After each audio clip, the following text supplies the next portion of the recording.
Greensburg, Kansas. Population 1,400, the number that would change by night's end. What followed wasn't just a typical tornado, it was a weekend of terror. May 4th through May 6th, a multi-day outbreak that spawned 132 tornadoes across the central U.S., the most powerful being in Greensburg, Kansas. A terrible EF5 that would ultimately claim the lives of 12 people and leave the town completely decimated. Hello, and welcome to Deadliest Disasters. The setup began days earlier. A potent upper-level trough drifted across the western U.S., clashing with warm, moist Gulf air that surged northward. Wind shear, instability, and lift, the three ingredients of tornadic genesis, aligned with frightening precision. Storm chasers were already on edge. The Storm Prediction Center issued a moderate risk for severe weather. By the afternoon of May 4th, radar began lighting up like a Christmas tree. Supercells matured rapidly across the Texas Panhandle, Oklahoma, and Kansas. But no one could predict just how violent the evening would become. Around 9 p.m., a supercell thunderstorm began rotating violently just southwest of Greensburg, the perfect formation for a tornado. At 9:38 p.m., the tornado dropped. Radar signatures were immediately alarming. Within minutes, it grew into a giant wedge. At its peak, this tornado was 1.7 miles wide. That's wider than the entire width of Greensburg itself. It moved at a slow crawl, 20 miles per hour, giving it ample time to destroy. The tornado tore into Greensburg around 9:45 p.m. Homes were pulled from their foundations, entire city blocks were reduced to splinters. Cars were hurled like toys, and even massive concrete structures stood no chance. The town's water tower crumpled. Schools, the hospital, the fire station, all gone.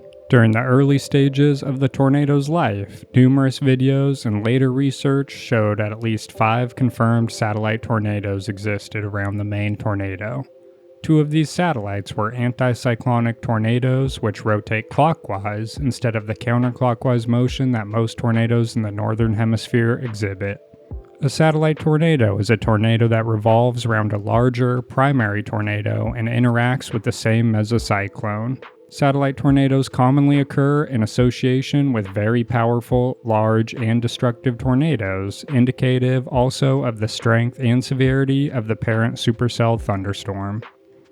The tornado obliterated 95% of Greensburg. No one survived unscathed. When the winds died down, what followed was an eerie silence, broken only by screams of terror. Survivors crawled from the rubble, some had hidden in bathtubs, others were buried beneath entire homes. A few lucky ones were saved by storm shelters.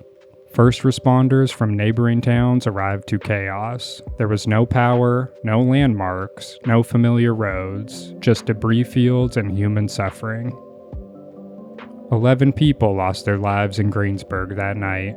Over 60 were injured, but the death toll could have been even higher. Emergency sirens sounded over 20 minutes before the tornado struck, and many residents heeded the warning. The Greensburg tornado was the first to be rated EF5 under the newly adopted Enhanced Fujita scale. It had estimated winds over 205 miles per hour, enough to sweep homes from their foundations and disintegrate well-built structures. The new EF scale, which replaced the original Fujita scale in February 2007, uses more refined damage indicators. Greensburg's destruction met every criteria for the highest possible rating. This wasn't just a powerful tornado, it was among the most violent ever documented in the world.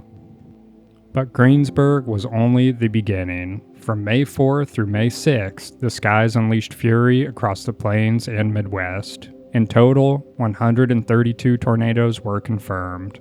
The outbreak affected 9 states: Kansas, Oklahoma, Texas, Nebraska, South Dakota, Iowa, Missouri, Colorado, and Illinois.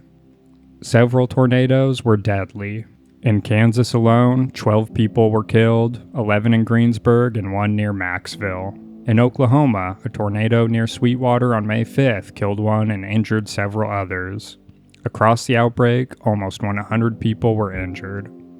Other violent tornadoes of the outbreak, rated EF3 and EF4, shredded homes, leveled farms, and claimed lives. In Comanche County, Kansas, and Woodward County, Oklahoma, twisters left trails of destruction that spanned for miles.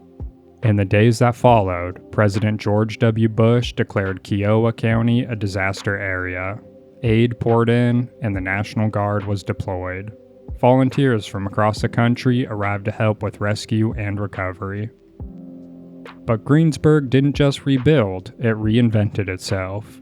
Today, Greensburg is one of the most environmentally friendly small towns in America. LEED certified buildings, solar energy, and wind turbines. The town made a decision to rise from the rubble not just stronger, but more prepared for the future. Yet the scars remain, physical ones and emotional ones, with entire generations changed by what happened that night. The Greensburg tornado taught hard lessons about preparedness, about warnings, and about the unrelenting violence of nature. Sirens and early alerts saved lives, but not everyone had time. Not everyone had shelter. For meteorologists, Greensburg became a case study in EF5 formation and rating analysis. The Greensburg tornado etched itself into history as the first ever EF5 rated tornado. Thank you all for tuning in. Please like and subscribe and let me know what other topics you'd like me to cover. This has been Deadliest Disasters.